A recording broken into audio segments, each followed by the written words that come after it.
मैं Rinku Kumar KPS academy history में फिर से आपका आयोजन करता हूँ। मैं फिर से जो मैं वीडियो बना रहा हूँ मध्यकालीन भारतीय इतिहास, एक तरफ से मध्यकालीन भारतीय इतिहास पढ़ा रहा हूँ। और इससे पहले जो वीडियो बनाई थी मैंने, जो नेटवर्क की प्रॉब्लम के कारण ये वीडियो अपलोड नहीं हो रही, क्योंकि ऐसा है कि नेटवर्क इशू की ज़्यादा दिक्कत है हमारे यहाँ पर, तो शाम तक वीडियो अपलोड हो जाएगी।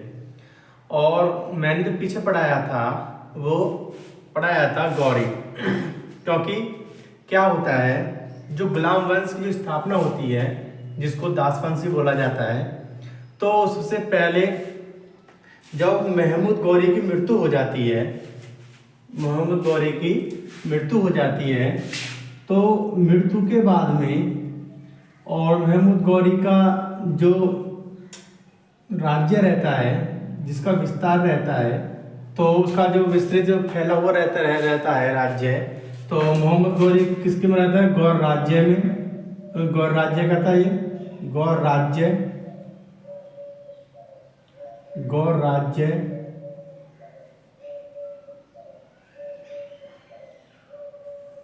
उसके बाद में गजनी, गजनी राज्य से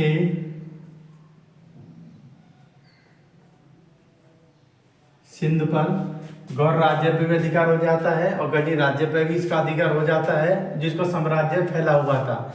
गौर राज्य में गौर राज्य का तो ये मोहम्मद गौरी था ही, तो गौर राज्य पर शासन रहता है। उसके बाद में गजनी को अधीन कर लेता है, गजनी पे भी शासन करता है। फिर सिंध पे भी ये आक्रमण करने के बाद में सिंध पे भी शासन कर लेता है। उसके बाद में सिंध के बाद में भारत में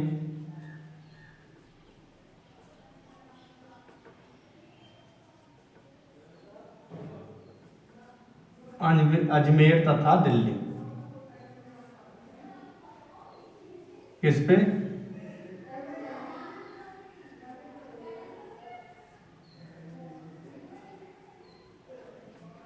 ठीक, क्योंकि जब ये पूरा शासन कर लेता है, गौर राज्य पे भी इसका शासन होता है, क्योंकि मोहम्मद गौरी गौर राज्य का ही होता है। तो उसके बाद में जो इसका जो क्षेत्र था शासन करने वाला, जो इसका साम्राज्य, क्योंकि इसकी ये काफी साम्राज्य को अपने को फैला देता है, तो गौर राज्य में भी और गजनी राज्य पे अधिकार, गौर राज्य पे पूरा अधिकार, गजनी राज्य पे पूरा अधिकार और सिंध पे भी अधिकार कर लेता है। और भारत में इसकी सीमा है, ये अजमेर होता दिल्ली पर भी शासन कर लेता है। तो इसमें जो गुलाम वंश की स्थापना हुई थी, तो इसमें कारण क्या था कि ये गौर राज्य चला जाता है। कौन? मोहम्मद गौरी। गौर राज्य आने के बाद में इसके बिना अनुपस्थित में, मतलब ये बिना अनुपस्थित में, तो ये क्या करता है, गजनी की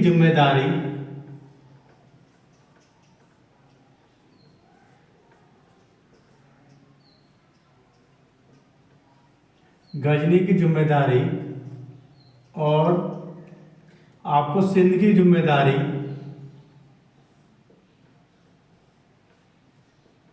उसके बाद में फिर भारतीय क्षेत्रों की जिम्मेदारी। ठीक, गजनी की जिम्मेदारी और सिंध की जिम्मेदारी और आपके भारतीय क्षेत्रों की जिम्मेदारी। तो भारतीय क्षेत्रों जो गजनी की जो जिम्मेदारी ये सौंपता है, ये गजनी की जो जिम्मेदारी सौंपता है ये ताजुद्दीन यलदूज को। गजनी की जिम्मेदारी होता है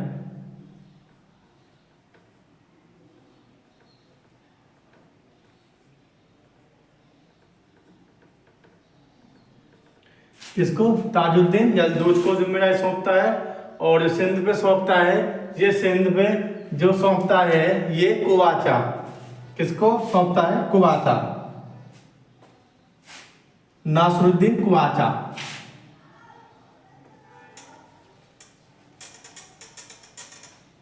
गजनी की जिम्मेदारी किसे सौंपता है? गजनी की जिम्मेदारी सौंपता है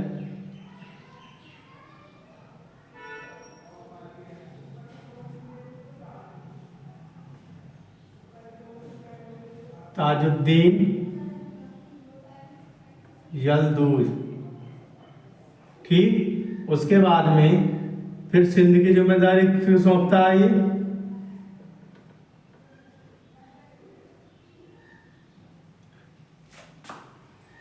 कुतुबुद्दीन कुवाचा को। किसको? ये नासरुद्दीन कुवाचा को।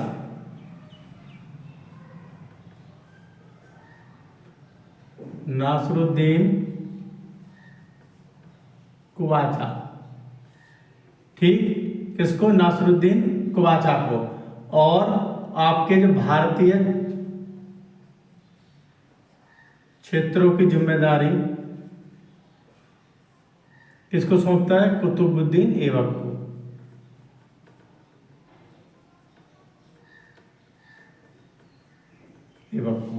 क्योंकि जब मोहम्मद गौरी इस पे सबका अधिकार कर लेता है, गौर राज्य पे भी, सिंध पे भी, उसके बाद में गजनी राज्य पे भी, और भारत क्षेत्र में कौन कौन से, अजमेर और दिल्ली पर भी अधिकार कर लेता है।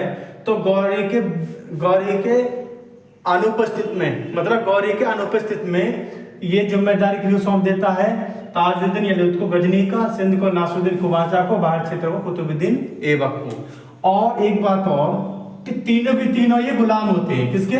मोहम्मद गौरी के। किसे गुलाम होते हैं? मोहम्मद गौरी के। और जो गुलाम वंश की, जो दास वंश की स्थापना होती है, तो भारत क्षेत्र में जब ये सेनापति के सगरे क्या होते हैं? गजनी के सेनापति, सिंध के सेनापति, भारतीय क्षेत्रों के सेनापति। तो ये जिम्मेदारी समझा था, क्योंकि ये तीनों के तीनों मोहम्मद गौरी के गुलाम होते हैं। कौन? ताजुद्दीन यलदूज, नासरुद्दीन कुवाचा और कुतुबुद्दीन ऐबक। ये तीनों ही मोहम्मद गौरी के गुलाम होते हैं और जिम्मेदारी को सौंप देता है। और ये जिम्मेदारी कब निभाते हैं? जब मोहम्मद गौरी अनुपस्थित होता है।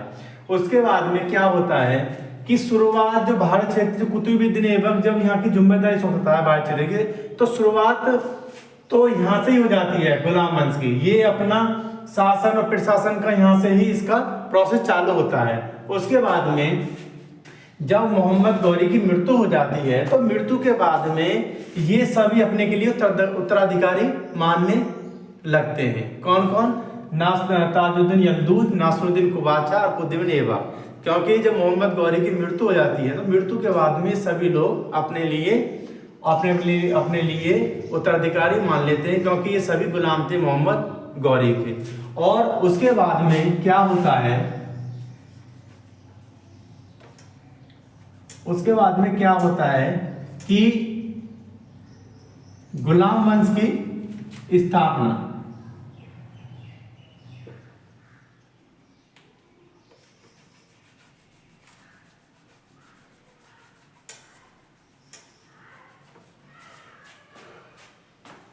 गुलाम वंश की स्थापना। तो गुलाम वंश की जो स्थापना होती है, ये गुलाम वंश, या इसको दूसरा नाम भी दास वंश बोलते हैं। तो गुलाम वंश की स्थापना होती है। तो गुलाम वंश की स्थापना में जो सर्वप्रथम ये कुतुबुद्दीन ऐबक, गुलाम वंश का सर्वप्रथम कौन बनता है?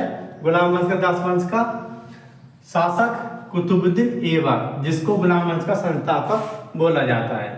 और ये इसका शासन काल है 1206 से 1210 ईस्वी रहता है। कितना रहता है? 1206 से 1210 ईस्वी। उसके बाद में कुतुबुद्दीन मृत्यु हो जाती है 1210 में। उसके बाद में ये आराम शाह इसका कुतुबुद्दीन ऐबक का पुत्र था। तो आराम शाह जो शासन बनता है गुलाम वंश का दूसरा 1210 से 1211 ईस्वी तक, क्योंकि एक 2 साल ये शासन करता है। उसके बाद में जो शासन बनता है, जो शासक बनता है गुलाम वंश का तीसरा, वो बनता है शमसुद्दीन इल्तुतमिश। कौन? शमसुद्दीन इल्तुतमिश। ये 1211 से 1236 ईस्वी तक बनता है। इसके बाद में जो शासन बनता है गुलाम वंश का रुकनुद्दीन फिरोज शाह, ये 1236 ईस्वी में बनता है।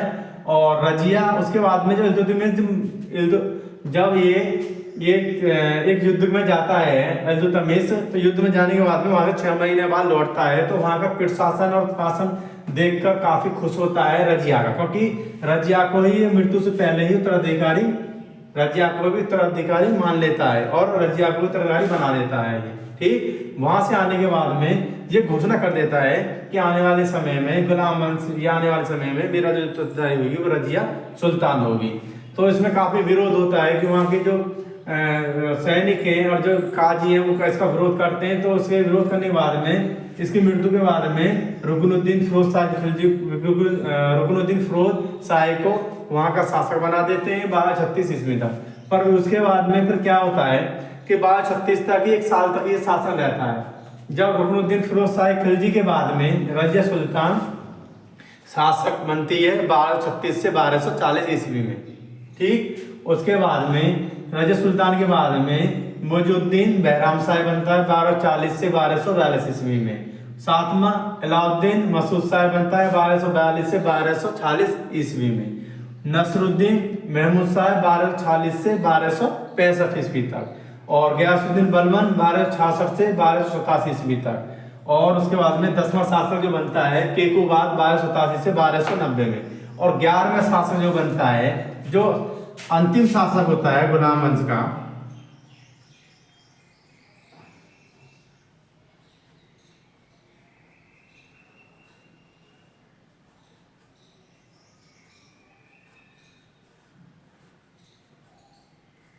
ठीक, अंतिम शासक गुलाम वंश का होता है वो होता है 11वां क्यूमर, जो 1290 ईस्वी में। मैंने गुलाम वंश जो दास वंश है, ये पूरे की पूरा मैंने विद सन कब शासन करा था और कौन से क्रम में, तो सगळे टोटल जो क्योंकि इतिहासकार हैं ज्यादातर 11 शासक बताते हैं जिन्होंने गुलाम वंश में शासन किया था। तो उसमें पहले नंबर कुतुबुद्दीन ऐबक 1206 से 1210 तक, दूसरे नंबर आराम शाह 1210 से 1211 ईस्वी तक, तीसरे नंबर पे शमसुद्दीन इल्तुतमिश 1211 से 1236 ईस्वी तक, चौथे पे रुकनुद्दीन फिरोज शाह 1236 ईस्वी तक, पांचवें पे रजिया सुल्तान 1236 से 1240 ईस्वी तक, छठे पे मजुद्दीन बहराम शाह 1240 से 1242 ईस्वी तक, और अलाउद्दीन मसूद शाह 1242 से 1246 ईस्वी तक, और आठवें में नासिरुद्दीन महमूद 1246 से 1265 ईस्वी तक, नौवें पे गयासुद्दीन बलबन 1266 से 1287 ईस्वी तक, और केकुबाद 10वें पे 1287 से 1290 ईस्वी तक, और 11वां क्यूमर 1290 ईस्वी तक, जो अंतिम शासक गुलाम वंश का होता है। और एक बात और, जो कुतुबुद्दीन ऐबक और आराम शाह ये किस वंश के थे? कुतुबी वंश के थे। किस वंश के? कुतुबी वंश के। कौन? कुतुबुद्दीन ऐबक और आराम शाह। उसके बाद में ये इल्तुतमिश, फिरोज शाह और रजिया सुल्तान, बहराम शाह और मसूद शाह और नासिरुद्दीन महमूद, ये जो क्रम चलता है 1236 से 1265 ईस्वी तक जो शासन रहते हैं, इसमें कितने? 1 2 3 4 5 6 शासक रहते हैं। ये किस वंश के रहते हैं? शमसी वंश के। किस वंश के? शमसी वंश के। शुरू के दो जो गुलाम वंश में शुरू के 2 शासक होते हैं, किसके होते हैं? कुतुबी वंश के। और उसके बाद में जो 6 शासक होते हैं वो किसके होते हैं? शमसी वंश के। कहाँ से? इल्तुतमिश से लेके और नासिरुद्दीन महमूद से, जो 1240 से 1265 ईस्वी था, ये किस वंश के होते हैं? ये शमसी वंश के होते हैं। उसके बाद में तो गयासुद्दीन बलबन से केकुबाद तक बलबन वंश बोलते हैं इसको। गयासुद्दीन बलबन से लेके केकुबाद तक बलबन बोलते हैं। और लास्ट में क्यूमर्स है, जो 1290 ईस्वी में। क्वेश्चन ये पूछ लेता है कि गुलाम वंश का संस्थापक कौन था? कौन था? कुतुबुद्दीन ऐबक। यहाँ से क्या ही क्वेश्चन आते हैं, या इसमें मिलान करने के लिए बता देगा कि मिलान इधर ABCD है और इधर ये इनके नाम है। तो यहाँ से भी क्वेश्चन पूछते हैं, क्योंकि क्वेश्चन जो पूछते हैं मैं बताऊं आपको, नंबर 1 क्वेश्चन पूछते हैं, इसी में से कम 7-8 क्वेश्चन आपके कंप्लीट हो जाएंगे इसी में से। क्वेश्चन नंबर 1, गुलाम वंश का दूसरा नाम, तो दास वंश, ठीक, एक क्वेश्चन। क्वेश्चन नंबर 2, गुलाम वंश का संस्थापक कौन था? कौन था? कुतुबुद्दीन ऐबक। Question number 2। उसके बाद में कुतुबुद्दीन ऐबक ने कब से कब तक शासन किया? तो 1206 से 1210 ईस्वी तक, ठीक। क्वेश्चन नंबर 3 हो गए। और ये किस वंश का था? तो ये किस वंश का था? कुतुबी वंश का था। क्वेश्चन नंबर 4 हो गए। उसके बाद में दूसरा शासक कौन बना था? आराम शाह। ये इसका शासनकाल कब था? 1210 से 1211 ईस्वी तक, ठीक। तो क्वेश्चन नंबर 5 बन गया। अब क्वेश्चन नंबर 6 है कि कुतुबी वंश के कितने शासक थे? तो कुतुबी वंश के कितने शासक थे? 2 शासक थे। कौन? कुतुबुद्दीन ऐबक और आराम शाह। उसके बाद में क्या बनता है कि क्रम पूछ लेता कोई से भी कितने नंबर का था, और गुलाम वंश में कितने शासकों ने शासन किया था, 11 ने। और उसके बाद में क्वेश्चन पूछता है कि गुलाम वंश का अंतिम शासक कौन सा था, तो क्या था अंतिम शासक? क्यूमर्स। यदि क्यूमर्स नहीं होता है ऑप्शन में तो के को बाद करना, ठीक। और यदि इसमें स्पष्ट पूछे कि गुलाम वंश का अंतिम शासक कौन था, और आपका उसमें ऑप्शन है इनमें से कोई नहीं, और क्यूमर्स है या केकुबाद है, तो इसमें ज्यादातर जो एग्जाम में यूपीएससी या टीजीटी पीजीटी जो एग्जाम में क्वेश्चन जो माना जाता है वो क्या माना है कि अंतिम शासक ही क्यूमर्स को माना जाता है, ठीक। अंतिम शासक क्यूमर्स को, और कहीं कहीं क्यूमर्स का उल्लेख है, क्यूमर्स का नहीं भी दे रहा है कहीं छोटे मोटे नोट्स में, कहाँ तो दे रखा केकुबाद था। और जो आप थॉर्नडाइक, बिपिन चंद्रा या वीएल ग्रोवर या सतीश चंद्रा की या के श्रीवास्तव या सौरभ चौबे की किताब पढ़ोगे, जो थॉर्नडाइक है जो अथॉरिटी है, तो उसमें ये एक तरफ से दे रखा है, ठीक। तो इसमें ये यहाँ से क्वेश्चन पूछे जाते हैं, या तो बलवन वंश का कौन कौन शासक था, या शमसी वंश का कौन कौन शासक था, किस गुलाम वंश ने, किस शासक ने कब तक शासन किया, उसका सन भी पूछ लेता है। उसके जैसे कुतुबुद्दीन ऐबक, फिरोज शाह, रुकनुद्दीन फिरोज शाह के बाद में कौन गुलाम वंश का शासक बना था, रज़िया।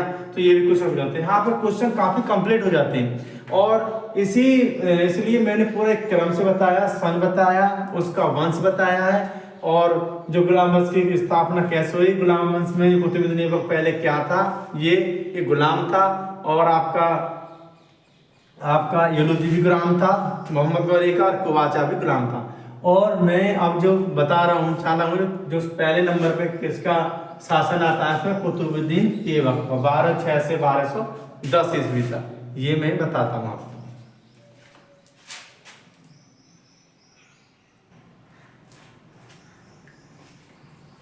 अब गुलाम वंश में क्या होता है, पहला शासक कुतुबुद्दीन ऐबक, जिसका शासन काल रहता है 1206 से 1210 ईस्वी तक। इसके जो कुतुबुद्दीन ऐबक के 2 कार्यकाल होते हैं, एक होता है महमूद गौरी का सेनापति कार्यकाल में, और दूसरा होता है गुलाम वंश में पहला शासक, जिसने गुलाम वंश की स्थापना या संस्थापक मानते हैं, ठीक। तो पहले ऐबक के 2 बार कार्यकाल, 1192 से 1206 ईस्वी तक गौरी के सैनिक के रूप में। कब 2 कार्यकाल होते हैं, ये क्वेश्चन ही पूछा जाता है कि ऐबक के 2 कार्यकाल कौन कौन से थे। तो एक 1192 से 1206 ईस्वी तक, किसका? गौरी के सेनापति के रूप में। उसके बाद में दूसरा कार्यकाल 1206 से 1210 ईस्वी तक गुलाम वंश के शासक के रूप में। किसके बाद में? गुलाम वंश के शासक के रूप में। एक बात और, जब गुलाम वंश का एक सल्तनत काल में गुलाम वंश की स्थापना होती है, तो कुछ आधुनिक इतिहासकार अलग अलग मत होता है। जैसे आधुनिक इतिहासकार ने इसको भारत में प्रथम तुर्क शासक वंश को गुलाम वंश की संज्ञा देना उचित नहीं मानते, क्योंकि इसमें जो प्रथम तुर्क शासक वंश को गुलाम वंश की संज्ञा देना उचित नहीं मानते। क्यों उचित नहीं मानते? क्योंकि इस वंश में शासकों में से केवल, ठीक है, इस वंश में से शासकों में केवल 3 गुलाम थे। कौन कौन गुलाम थे? कुतुबुद्दीन ऐबक गुलाम था, इल्तुतमिश था, और बलबन था। इसलिए गुलाम वंश इसको आधुनिक इतिहासकार नहीं मानते, क्योंकि मात्र 11 गुलाम में से मात्र 3 इसमें दास थे जो गुलाम थे, ठीक। उसके बाद में जो मुक्त हो जाते हैं, दासता से मुक्त, मतलब गुलाम से दास से मुक्त हो जाते हैं, तो उन तीनों में से भी 2 मुक्त होते हैं। कौन कौन होते हैं? एक तो होता है आपका इल्तुतमिश होता है, और कुतुबुद्दीन ऐबक। और बेशक कुतुबुद्दीन ऐबक प्रथम शासक होता है गुलाम वंश का, तो इसमें क्या होता है कि 1205 ईस्वी में दासता से मुक्त कौन होता है? इल्तुतमिश।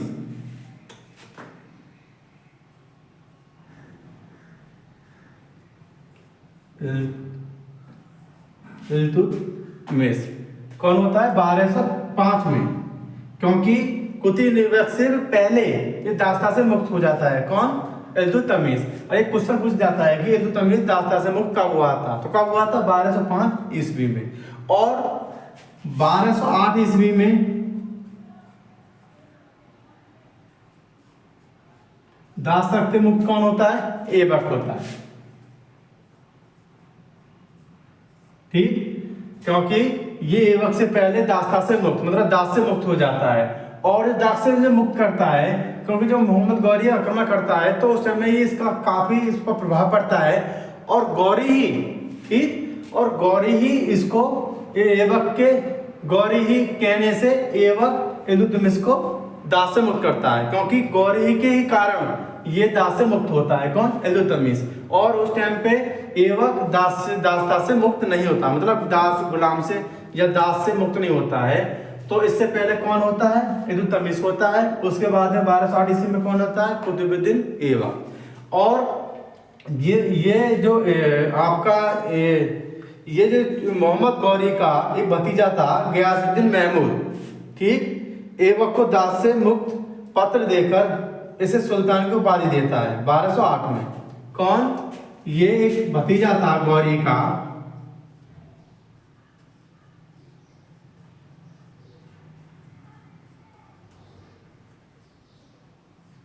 गौरी का भतीजा था जो 1260 ईस्वी में ऐबक को एक दास्ता से मुक्त पत्र देकर, और ये भतीजा का क्या नाम था? उसका जो नाम था वो गयासुद्दीन महमूद। क्या नाम था?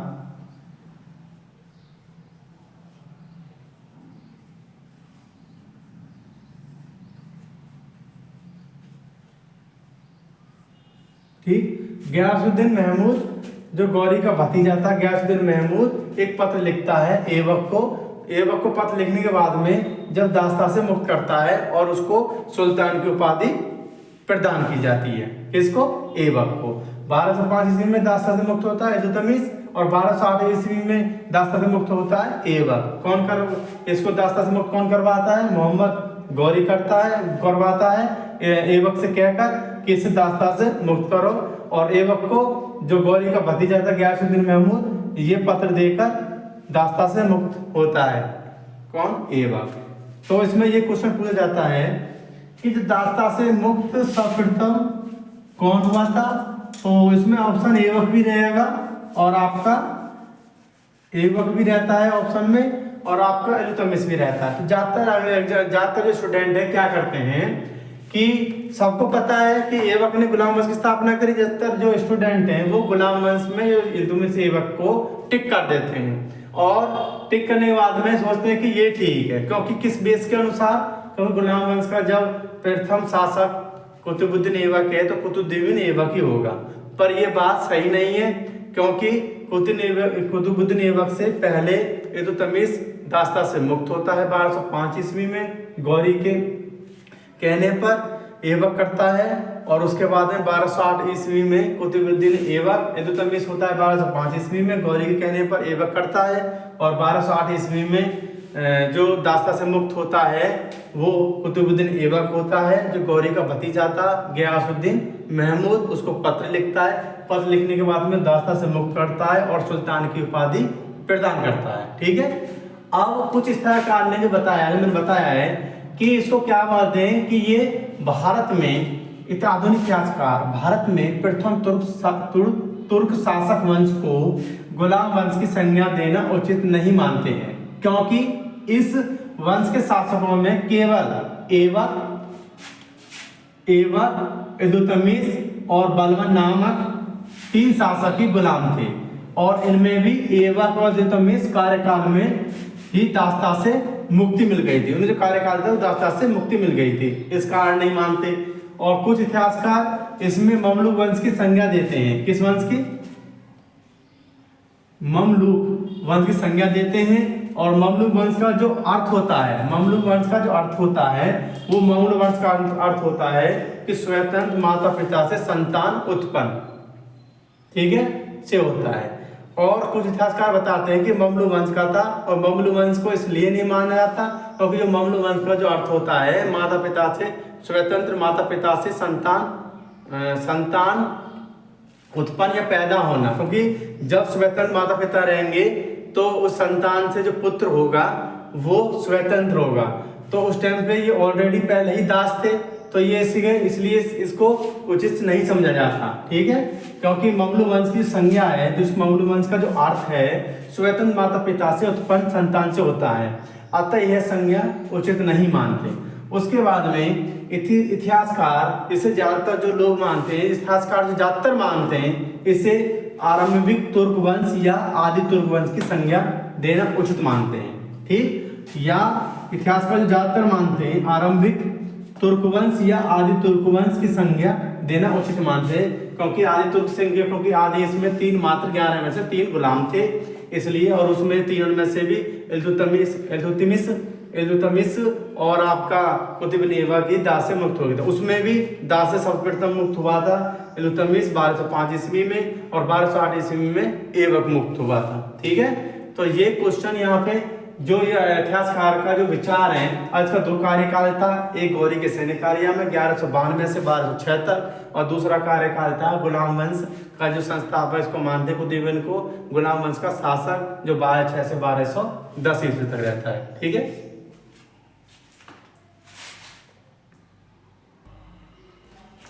उसके बाद में अब मैंने जो बताया था कुतुबुद्दीन ऐबक के 2 कार्यकाल थे, 1192 से 1206 ईस्वी तक गौरी के सैनिक के रूप में, और 1206 से 1210 तक गुलाम वंश के शासक के रूप में। इसमें जो मोहम्मद ये कुतुबुद्दीन ऐबक था, यह मध्य एशिया के इलवरी कबीले से संबंधित तुर्क था। किससे? इलवरी कबीले से संबंधित तुर्क था। इसे काजी, ये क्वेश्चन हो जाता है, इसे काजी फखरुद्दीन अब्दुल अजीज कूफी, किसने? काजी फखरुद्दीन अब्दुल अजीज कूफी ने खरीदा था दास के रूप में। उसके बाद में क्या होता है, जो खरीदा किसने था? काजी फखरुद्दीन अब्दुल अजीज कूफी ने खरीदा था। तो ये काजी फखरुद्दीन अब्दुल अजीज कूफी था, ये काजी था, और कुतुबुद्दीन ऐबक ये अनपढ़ था। तो कुतुबुद्दीन ऐबक ने काजी जब कुरान पढ़ता था तो उसकी काजी की कुरान को सुनकर, ठीक, उसकी काजी कुरान को सुनकर पूरी कुरान इसने रट ली थी, पूरी कुरान इसको मौजवानी याद थी। और वहां पे एक उपाधि मिलती है इसको, कुरान खां की उपाधि, कुरान खां की उपाधि मिलती है। और एक बात और, ये कुरान को काफी सुरीली आवाज में, मतलब कुरान को जो कुतुबुद्दीन ऐबक था, ये जो खरीदता है इसको काजी फखरुद्दीन अब्दुल अजीज कूफी खरीदता है। तो ये काजी रहता है, ये काजी जो कुरान को सुनाता है, उस कुरान को सुनाने के बाद में ये उसकी जो सुनाई हुई कुरान को मौजवानी याद कर लेता है ऐबक, कुतुबुद्दीन ऐबक। और याद करने के बाद में ये कुरान को अपनी सुरीली आवाज में काफी अच्छे तरह से गा कर भी सुनाता है, जिससे कि इसको उपाधि मिल जाती है कुरान खां की। किसको? कुतुबुद्दीन ऐबक को। फिर जो काजी के जो पुत्र थे, ये गजनी में जाकर कुतुबुद्दीन ऐबक को बेच देते हैं। किसके पुत्र? जो काजी के पुत्र थे जिन्होंने खरीदा था। तो जब गजनी में बेच देते हैं, गजनी के बाजार में, क्योंकि उस टाइम में क्या होता है, ये भी क्वेश्चन पूछा जाता है कि गजनी राज्य या गौर राज्य में दास बिकते थे, कहाँ पे बिकते थे? तो वो गजनी बाजार में दास बिकते थे। तो इनके जो पुत्र हैं, वो पुत्र गजनी बाजार में इसे कुतुबुद्दीन ऐबक को बेच देते हैं, और वहां पर मोहम्मद गौरी इसको खरीद लेता है। कौन? मोहम्मद गौरी खरीद लेता है इसको।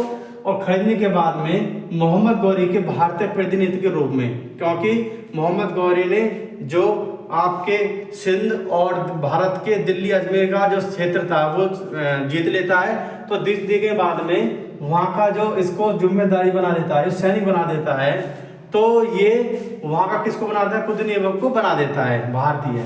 और मोहम्मद गौरी के भारतीय प्रतिनिधि के रूप में 1192 से 1206 ईस्वी में गौरी ने इसे अपनी मृत्यु से पूर्व सिपह सलार, ठीक है, कौन सा पद? गौरी ने अपनी मृत्यु से पूर्व जो 1192 से आपका 1206 ईस्वी में जब गौरी इसको मृत्यु से पहले इस पर एक पद देता है, सिपह सलार तथा मलिक नाम की पद या उपाधि प्रदान करता है।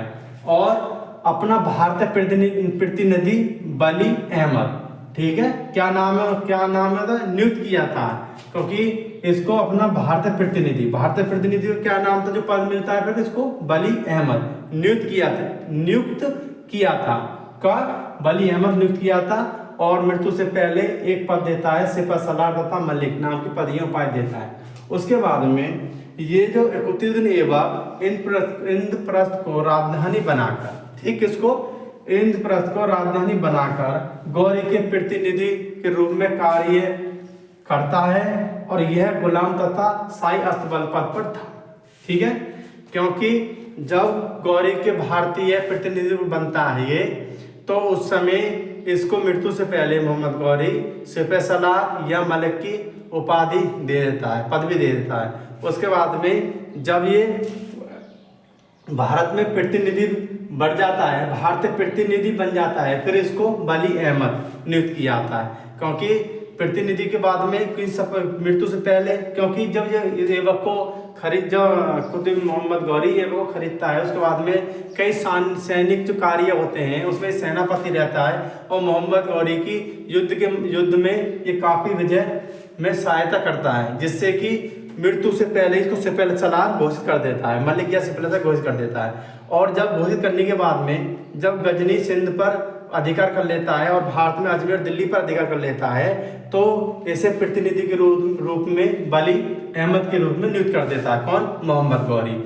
और मोहम्मद गौरी प्रतिनिधि के भारत के जो शासन करना चालू कर देता है, तो ये इंद्रप्रस्थ को राजधानी बनाकर, ठीक, इंद्रप्रस्थ को राजधानी बनाकर गौरी के प्रतिनिधि के रूप में कार्य करता है।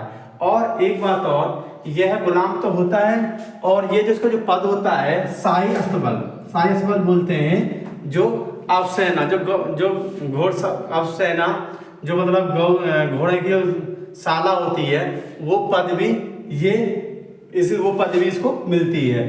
क्या? गुलाम तथा शाही अस्तबल पद पर भी था, क्योंकि इसका स्तर पर भी था, सिपह सलार भी था और आपका भारतीय प्रतिनिधि वली अहमद की नियुक्ति भी किया था मोहम्मद गौरी ने।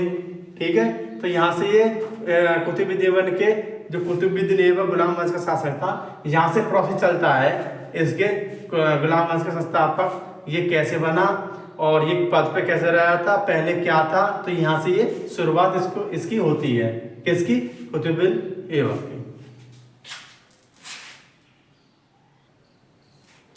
मोहम्मद गौरी के भारतीय प्रतिनिधि के मामले में जो ऐबक की जो उपलब्धि थी, तो ऐबक की उपलब्धि क्या थी? जब प्रतिनिधि बन गया था भारत का कुतुबुद्दीन ऐबक, किसका? मोहम्मद गौरी ने बनाया था। तो इसकी उपलब्धियां थी जो इस प्रकार थी। नंबर 1, पृथ्वीराज चौहान का जो भाई था हरिराज, ठीक है, पृथ्वीराज चौहान का भाई था हरिराज के विद्रोह का दमन करना। क्योंकि पृथ्वीराज चौहान तराइन के द्वितीय युद्ध में मारे जाते हैं। कुछ राइटर उनका अलग उनकी हत्या कर दी थी, कुछ का कहना है कि उनके शासन के अधीनता स्वीकार करने में अधीन शासन किया था। वो अलग अलग बात है, अलग किताबों में अलग उल्लेख है जो आधुनिक इतिहासकार मानते हैं। उसके बाद छोड़ो, तो इसमें क्या हुआ कि जो पृथ्वीराज चौहान की मृत्यु हो जाती है, तो मृत्यु होने के बाद में उनका एक भाई हरिराज, ठीक, हरिराज का विद्रोह का दमन करते हैं। क्योंकि हरिराज 1192 से 1154 ईस्वी में तीन बार विद्रोह करता है। हरिराज जो करता है, और विद्रोह क्यों करता है?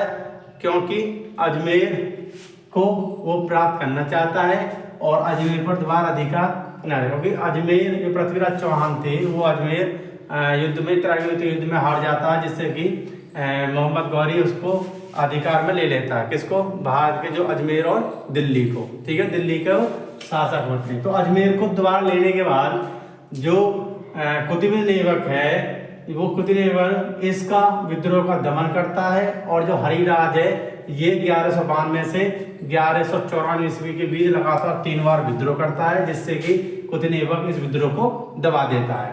और तीसरी बार ये पराजित होता है, मतलब पराजित हो जाता है, तो अपमानजनक समझता है।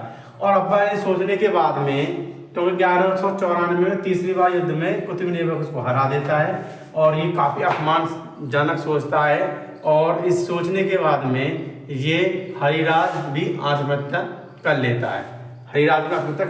उसके बाद में 1194 ईस्वी में कब? 1194 ईस्वी में चंदावर के युद्ध में, ठीक। और चंदावर युद्ध क्या हुआ था? सन कौन सा था? 1194 में चंदावर के युद्ध में। और ये कहाँ पे है? एटा जिला, एटा और तुम्हारा राज्य उत्तर प्रदेश। कहाँ पर है ये उत्तर प्रदेश में है, एटा जिला है और उत्तर प्रदेश में है। गौरी ने जयचंद को हराया था चंदावर के युद्ध में। और इसमें सबसे ज्यादा जो भूमिका अच्छी रही थी ये ऐबक की रही थी, क्योंकि जब आक्रमण करता है मोहम्मद गौरी 1194 ईस्वी में, तो उस टाइम पे चंदावर के युद्ध बोलते हैं 1194 ईस्वी में। तो यहाँ का जो राजा था जयचंद था, तो जयचंद को पराजित कर देता है। और इसमें जो सेना का नेतृत्व कौन करता है? कुतुबुद्दीन ऐबक करता है। और शासक कौन रहता है? मोहम्मद गौरी। तो जयचंद को पराजित करने के बाद में जो यहाँ का जो स्थान है कन्नौज और बनारस, कन्नौज बनारस पर अधिकार कर लेता है। और कन्नौज बनारस पर अधिकार करने के बाद में राम शरण शर्मा इतिहासकार हैं, इनके अनुसार चंदावर के युद्ध के बाद में जो धार्मिक राजधानी वो बनारस बनती है। और जो धार्मिक राजधानी थी किसकी? जयचंद की धार्मिक राजधानी कहाँ थी? ये भी एग्जाम में कई बार क्वेश्चन पूछा जाता है कि मैं इसलिए बता देता हूँ बीच में एग्जाम में, क्योंकि ये क्वेश्चन आते चलते रहते हैं। ये पृथ्वीराज चौहान के बाद में कुतुबुद्दीन ऐबक ने किसका विद्रोह किया था, कौन था? तो ये पृथ्वीराज चौहान का भाई था, इसका नाम था हरिराज। और इसने 3 बार विद्रोह किया था। और 3 बार विद्रोह करने के बाद में क्यों किया था? क्योंकि अजमेर को लेने का प्रयास किया था। इसने? हरिराज ने, जो पृथ्वीराज चौहान का भाई था। 1192 से और 1194 में लगातार इसने 3 बार विद्रोह किया। और ये विद्रोह किसने दबाया? कुतुबुद्दीन ऐबक ने। उसके बाद में हरिराज ने अपमानजनक सोचा कि तीसरी बार हारने के बाद में इसने आत्महत्या कर ली। किसने? हरिराज ने। उसके बाद में 1194 ईस्वी में चंदावर का युद्ध होता है जिला एटा और उत्तर प्रदेश में। इसमें जो यहाँ का शासक जो राजा था वो राजा जयचंद था।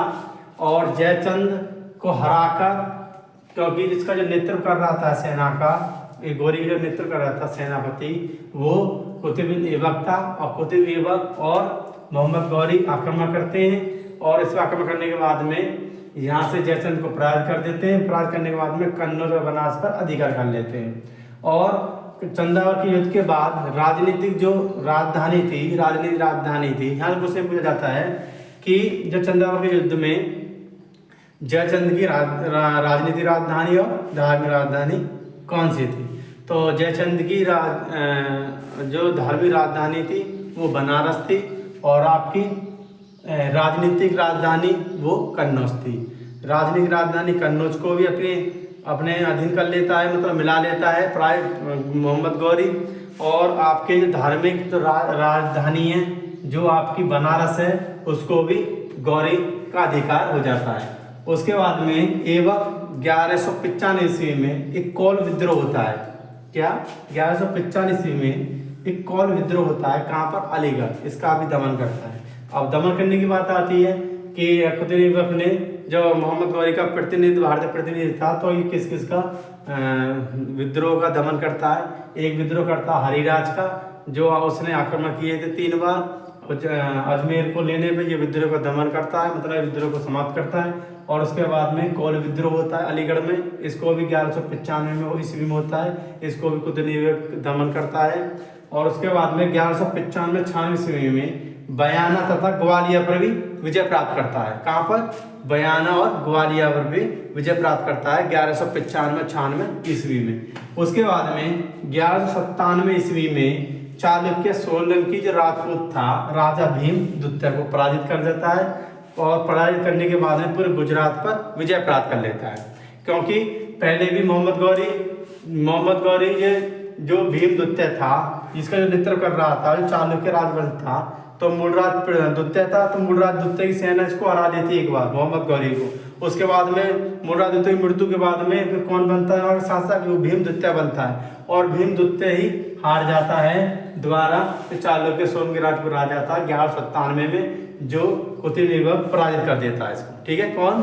कुतुबुद्दीन ऐबक पराजित कर देता है। ठीक है।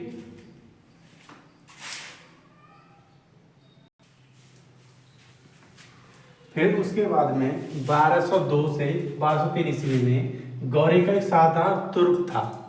1202 और 3 में एक गौरी का साधारण तुर्क था जिसका नाम था बख्तियार काकी खिलजी। और बख्तियार काजी खिलजी ने बिहार पर आक्रमण करके, कहाँ पर, बिहार पर आक्रमण करके बख्तियार खिलजी ने, और बिहार पर आक्रमण करने के बाद में जो बिहार में था एक नालंदा विश्वविद्यालय, ठीक, क्या था, नालंदा विश्वविद्यालय, किसमें, बिहार में। तो नालंदा विश्वविद्यालय को, और एक वहाँ पे नालंदा विश्वविद्यालय के बाद में औदन, क्या था, नालंदा विश्वविद्यालय जो बिहार पर आक्रमण कर रहा था इसने, जो एक साधारण गुलाम बख्तियार काकी खिलजी था, जो कुतुबुद्दीन उसका जो मोहम्मद गौरी का ये भी गुलाम था। कौन गुलाम था, बख्तियार काकी खिलजी भी साधारण तुर्क गुलाम था, किसका, मोहम्मद गौरी का। तो ये 1202 में 1203 में बिहार पर आक्रमण करता है, और बिहार पर आक्रमण करने के बाद में जो नालंदा विश्वविद्यालय होता है और उसके पास में औदनपुरी जो बौद्ध विहार, औदनपुरी बौद्ध विहार को लूटता है, और लूटपाट करने के बाद में वहाँ पे काफ़ी बुद्धों को मारता है, जिससे कि, और नालंदा विश्वविद्यालय में आग लगा देता है, और आग लगाने के बाद में और उसको नष्ट कर देता है। और एक क्वेश्चन पूछा जाता है कि नालंदा विश्वविद्यालय, ठीक, नालंदा विश्वविद्यालय में आग किसने लगाई या नष्ट किसने किया, तो वो कौन था, बख्तियार काकी खिलजी था, जो तुर्क गुलाम था, किसका, मोहम्मद गौरी का। और नालंदा विश्वविद्यालय में जो आग लगाई थी उसके पास में औदनपुरी बुद्ध विहार था, उसको भी नष्ट करता है, और उस नष्ट करने के बाद में उसमें भी आग लगा देता है, जिससे कि वहाँ लूटपाट करने के बाद में उसे नष्ट कर देता है। कौन, बख्तियार खिलजी नाम का जो तुर्क गुलाम था मोहम्मद गौरी का, जो 1202 से 1203 ईस्वी में बिहार पर आक्रमण करता है। और जो बिहार पर जो आक्रमण करता है वो आक्रमण करता है पूर्ण बिहार पर, वो आक्रमण करता है कुतुबुद्दीन ऐबक। और बिहार का एक शासक है इंदुमन्मुरु। कौन है, इंदुमन्मुरु को पराजित कर बिहार का अधिकार कर लेगा। क्योंकि इसमें जो 1202 में 1203 ईस्वी में 1202 से 1203 ईस्वी में बिहार पर जो जगह थी, नालंदा विश्वविद्यालय जो बना था जो बुद्धों का, और नालंदा विश्वविद्यालय इतना बड़ा था कि वहाँ पर इतने बुद्ध, और क्योंकि जो पूरे विश्व के जो भी पढ़ने वाले हैं, हमारे भारत में सबसे ज़्यादा जो प्रसिद्ध था उस समय पे नालंदा विश्वविद्यालय था, और पूरे विश्व के स्टूडेंट जो विद्यार्थी थे वहाँ पर पढ़ने के लिए आते थे, क्योंकि ये विश्व का सबसे बड़ा विश्वविद्यालय था। क्या, ये विश्व का सबसे बड़ा विश्वविद्यालय था नालंदा विश्वविद्यालय, जो विश्व के सभी जगह के यहाँ पे पढ़ने के लिए आते थे। और यहाँ पे पढ़ने के साथ साथ दर्शन शास्त्र, गणित, विज्ञान और सांख्यिकी और अर्थशास्त्र, राजनीति शास्त्र, काफ़ी भाषाओं का अध्ययन होता था। इसलिए ये विश्व में सबसे बड़ा विश्वविद्यालय था, सबसे पुराना विश्वविद्यालय था, और इसी को ही जलाकर नष्ट कर दिया था, जो मोहम्मद गौरी का एक साधारण गुलाम था, बख्तियार काकी खिलजी नाम था, जो सेनापति था, जब उसने बिहार पर आक्रमण किया। और बिहार पर आक्रमण किया था, बिहार पर आक्रमण कुतुबुद्दीन ने किया था, जो पूरे बिहार को पराजित किया था। तो उस टाइम में पूरा बिहार इंदुमन्मुरु को पराजित कर बिहार पर अधिकार कर लिया था कुतुबुद्दीन ऐबक ने। और ये क्वेश्चन पूछा जाता है कि 1202 और 3 में बिहार में एक जगह है, बिहार में एक विश्वविद्यालय था, ये बिहार का सब पूरे बिहार को पराजित करता है, वो कौन करता है, कुतुबुद्दीन ऐबक करता है। वहाँ का शासक इंदुमन्मुरु होता है, और जो नालंदा पर औदनपुरी बुद्ध विहारों को लूटता है वो बख्तियार काकी खिलजी लूटता है, जो 1202-1203 ईस्वी में। ठीक, उसके बाद में 1202 से 1203 ईस्वी में ऐबक ने चंदेल राजपूत परमर्दी देव तथा उसका एक मंत्री होता है अजय देव को पराजित कर कालिंजर, महुआ आदि पर अधिकार कर लेता है। और उसके बाद में बिहार के पश्चात नालंदा विश्वविद्यालय और औदनपुरी बुद्ध विहार है, इसको लूटपाट करने के बाद में इसको नष्ट कर देता है। उसके बाद में फिर बिहार के पश्चात फिर बख्तियार खिलजी बंगाल पर आक्रमण करता है। किस पर, क्योंकि बिहार पर ही इन दो जगह का आक्रमण करता है और पूरा बिहार को पराजित करता है कुतुबुद्दीन ऐबक। तो ये फिर बंगाल पर आक्रमण करता है कौन, बख्तियार खिलजी। और बंगाल का जो शासक था वो शासक का नाम है लक्ष्मण सेन। ठीक, लक्ष्मण सेन शासक था जो बंगाल का था। तो आक्रमण करने के बाद में लक्ष्मण सेन की राजधानी थी नदिया, फिर नदिया छोड़कर भाग जाता है। ठीक है, जो भी राजधानी नदिया है उसको छोड़कर भाग जाता है और उत्तरी बंगाल की ओर चला जाता है, क्योंकि जब इसको पता पड़ता है कि बख्तियार खिलजी ने बिहार पर नालंदा विश्वविद्यालय औदनपुरी बौद्ध बिहार को लूटपाट करने के बाद उसे नष्ट कर दिया है, फिर ये बख्तियार खिलजी बंगाल बिहार के बाद में उस जगह के बाद में बंगाल पर आक्रमण करता है। और उस टाइम पे वहाँ शासक रहता है लक्ष्मण सेन। लक्ष्मण सेन भागकर जो राजधानी है उसकी नदिया उसको छोड़कर भागकर चला जाता है उत्तरी बंगाल की तरफ। और उत्तरी बंगाल की तरफ उसके बाद में उत्तरी बंगाल की ओर चला जाता है, क्योंकि जब उत्तरी बंगाल की ओर जाता है तो दक्षिणी पश्चिम बंगाल को जीतकर लखनऊ को बंगाल की राजधानी बनाता है। कौन, बख्तियार काकी खिलजी। पहले बंगाल की राजधानी कहाँ रहती है, नदिया। उसके बाद में जब जीत जाता है दक्षिणी पश्चिमी बंगाल जीत जाता है काकी खिलजी, जो बख्तियार काकी खिलजी है, तो उसकी जो नई राजधानी बनाता है लखनऊ को बंगाल की नई राजधानी बनाता है। उसके बाद में जो बख्तियार काकी खिलजी ने तिब्बत की विजय की योजना बनाता है। ठीक, जब बंगाल को दक्षिण पश्चिमी बंगाल को जीत लेता है, तो ये तिब्बत पर अपना प्लान बनाता है आक्रमण करने के लिए। और तिब्बत पर प्लान बनाता है आक्रमण के लिए, तो उसी रास्ते में ही एक अली मर्दान खिलजी के नेतृत्व में विद्रोह हो जाता है। ठीक, जब ये सोचता है कि बंगाल पे मैंने आक्रमण करने का, दक्षिण पश्चिम बंगाल को मैं जीत लिया है, अब मैं तिब्बत पर आक्रमण करूं। तो तिब्बत जब आक्रमण करने की सोचता है तो रास्ते में ही एक विद्रोह हो जाता है। जो विद्रोह करता है अली मर्दान विद्रोह करता है, अली मर्दान खिलजी के नेतृत्व में विद्रोह होता है। और वही अली मर्दान खिलजी ही बख्तियार काकी खिलजी की हत्या कर देता है। और बख्तियार खिलजी की हत्या करने के बाद में जो बंगाल का शासक फिर कौन बनता है, बंगाल शासक बनता है अली मर्दान खिलजी। ठीक है, ये क्वेश्चन पूछा जाता है कि नालंदा विश्वविद्यालय और औदनपुरी बुद्ध विहार है, इसको लूटपाट करने के बाद में, नष्ट करने के बाद में जलाया किसने था, तो किसने जिताया था, ये कहाँ पर है, बिहार में। और जलाया किसने और नष्ट किसने किया था, लूटपाट की थी बख्तियार खिलजी। ये मोहम्मद गौरी का तुर्क एक साधारण गुलाम था। उसके बाद में जो पूरा बिहार जीता था, वो पूरा जब बिहार 1202 से 1203 में ही कुतुबुद्दीन ऐबक ने, जो वहाँ का शासक था इंदुमन मुर्रू, को पराजित कर पूरे बिहार को अपने कब्जे में कर लिया था। किसने, कुतुबुद्दीन ऐबक ने।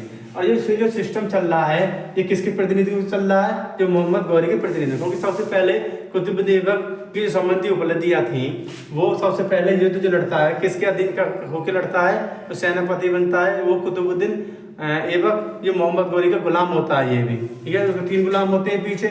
तो ये इसका प्रतिनिधित्व, भारतीय प्रतिनिधि बनने के बाद में ये इसको छोड़ देता है और उसके साथ ही काफी युद्ध लड़ता है।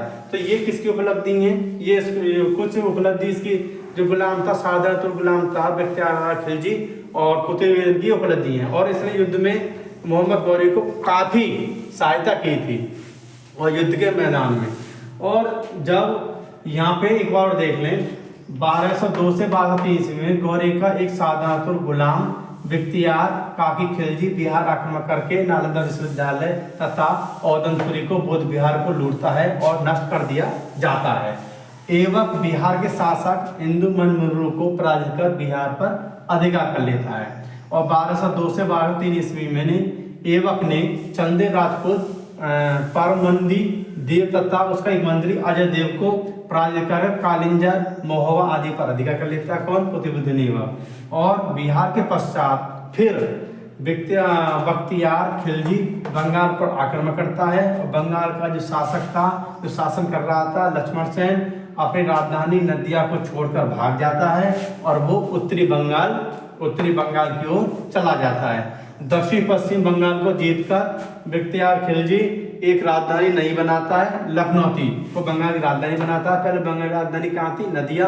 और जब जीत जाता है दक्षिण पश्चिम बंगाल को, तो ये बख्तियार खिलजी एक नई राजधानी बनाता है, वो लखनऊ को बंगाल की राजधानी बनाता है। उसके बाद में बख्तियार काकी खिलजी ने तिब्बत विजय की योजना बनाई। जब तिब्बत विजय की योजना बनाता है तो एक विद्रोह उत्पन्न होता है, जो विद्रोह हो जाता है। और विद्रोह कौन करता है? अली मर्दान खिलजी के नेतृत्व में विद्रोह हो गया और विद्रोह हो जाता है। तो विद्रोह होने के बाद में और अली मर्दानी बख्तियार काकी खिलजी की हत्या कर देता है। और हत्या करने के बाद में बंगाल का शासक बन जाता है। कौन बनता है बंगाल शासन? फिर अली मर्दान खिलजी कौन बन जाता है? बंगाल शासन। और शासन कैसे बनता है? बख्तियार खिलजी की हत्या करने के बाद में अली मर्दान बंगाल का स्वतंत्र शासक बन जाता है। ठीक है। उसके बाद में जब अली मर्दान जो मोहम्मद गौरी का जो साधारण तुर्क था, उसका नाम क्या था? बख्तियार काकी खिलजी। बख्तियार काकी खिलजी सोचता है कि तिब्बत पर आक्रमण किया जाए। तो तिब्बत पर आक्रमण करने के बाद में रास्ते में ही अली मर्दान के नेतृत्व में विद्रोह खड़ा हो जाता है। और विद्रोह खड़ा होने के बाद में ये अली मर्दान बख्तियार काकी खिलजी की हत्या कर देता है। और हत्या करने के बाद में ये स्वयं को बंगाल का शासक मान लेता है। क्या? ये स्वयं को बंगाल का शासक घोषित कर देता है, क्योंकि वहां पर कोई नियम नहीं था। जब हत्या करने के बाद में ये सोच लेता है कि मैं अब बंगाल का शासक हूँ, ये स्वयं को मान लेता है, क्योंकि ये बंगाल का शासक बन जाता है हत्या करने के बाद में। फिर क्या होता है, यहाँ पर कुछ दिनों के बाद में बंगाल में फिर विद्रोह चालू हो जाते हैं, क्योंकि विद्रोह इतना होता है बंगाल में। तो विद्रोह चालू होने के बाद में फिर ये कुतुबुद्दीन ऐबक से सहायता मांगता है उस विद्रोह को दमन करने के लिए। तो कुतुबुद्दीन ऐबक सहायता देता है और अपना एक सेनापति के नेतृत्व में, जिसका नाम था कैमाज रूमी, ठीक है, कैमाज रूमी को नेतृत्व में सेना भेजता है। और जब बंगाल में विद्रोह होता है वो विद्रोह को उसका दमन कर देता है, मतलब उस विद्रोह को समाप्त कर देता है। और विद्रोह को समाप्त करने के बाद में कुतुबुद्दीन ऐबक की अधीनता में बंगाल का शासक कौन बन जाता है? ये अली मर्दान बंगाल का शासक बन जाता है। क्योंकि जब ये मोहम्मद गौरी के गुलाम को जो बख्तियार काकी खिलजी की हत्या कर देता है, तो ये स्वयं आपका बंगाल का शासक बन जाता है। और स्वयं बंगाल का शासक बनने के बाद में फिर कुछ दिन के बाद में फिर वहाँ पे बंगाल में आंदोलन होने लगता है। और जब बंगाल में आंदोलन होने लगता है तो फिर ये विद्रोह वहाँ का दबा नहीं पाता, तो इसलिए ये कुतुबुद्दीन ऐबक की सहायता मांगता है। और कुतुबुद्दीन ऐबक इसकी सहायता करता है। और एक सेनापति है जो कुतुबुद्दीन का एक सैनिक था, जिसका नाम था कैमाज रूमी। ये कैमाज रूमी की सेना में कैमाज रूमी की नेतृत्व में एक सेना भेजता है। और ये कैमाज रूमी उस विद्रोह को, जो बंगाल विद्रोह होता है, उसको दमन करता है, उसको विद्रोह को दबा देता है। और दबाने के बाद में अपनी अधीनता में बंगाल का शासक बनाया था। किसने? फिर कुतुबुद्दीन ऐबक अपनी अधीनता में इसको बंगाल का शासक बना देता है। और बंगाल शासक बनाने के बाद में जो सल्तनत काल में जो बंगाल की राजधानी थी, बंगाल की राजधानी क्या थी? लखनऊ थी। पहले बंगाल की राजधानी कहाँ थी? नदिया। उस टाइम में शासक कौन था? लक्ष्मण सेन। जब बख्तियार काकी खिलजी ने बंगाल पर आक्रमण किया, जो उसकी पश्चिम बंगाल को जीतने के बाद में वो नई राजधानी बनाता है। कौन बनाता है? बख्तियार काकी खिलजी। ठीक है। ये भी कुछ पूछ जाता है कि जब बंगाल पर आक्रमण किया था बख्तियार काकी खिलजी ने, तो उस समय बंगाल की राजधानी क्या थी? तो बंगाल की राजधानी क्या थी? नदिया थी। और वहाँ का शासक कौन था? लक्ष्मण सेन। वो छोड़कर नदिया की राजधानी छोड़कर वो उत्तरी बंगाल की तरफ भाग जाता है। और उसके बाद में दक्षिणी पश्चिमी बंगाल पर अधिकार कर लेता है बख्तियार खिलजी। और अधिकार करने के बाद में फिर कुछ दिन के बाद में बंगाल में विद्रोह होता है। विद्रोह होने के बाद में किसके नेतृत्व में? अली मर्दान के विद्रोह में। अली मर्दान के नेतृत्व में विद्रोह होता है, जिससे कि अली मर्दान बख्तियार खिलजी की हत्या कर देता है। और हत्या करने के बाद में वहाँ का स्वयं शासक बन जाता है। अब जब फिर उसके बाद में फिर विद्रोह होना चालू हो जाता है। कहाँ पर? बंगाल में। जब ये विद्रोह ये दबा नहीं पाता अली मर्दान, तो ये फिर सहायता मांगता है कुतुबुद्दीन ऐबक से। जब कुतुबुद्दीन ऐबक से सहायता मांगता है तो कुतुबुद्दीन ऐबक एक सैनिक के नेतृत्व में सेना भेजता है जिसका नेतृत्व करता है कैमाच रोमी। उस कैमाच रोमी बंगाल के विद्रोह को दमन कर देता है, मतलब बंगाल के विद्रोह को दबा देता है और कुतुबुद्दीन ऐबक की अधीनता में बंगाल का शासक बन जाता है अली मर्दान, बंगाल का शासक बन जाता है।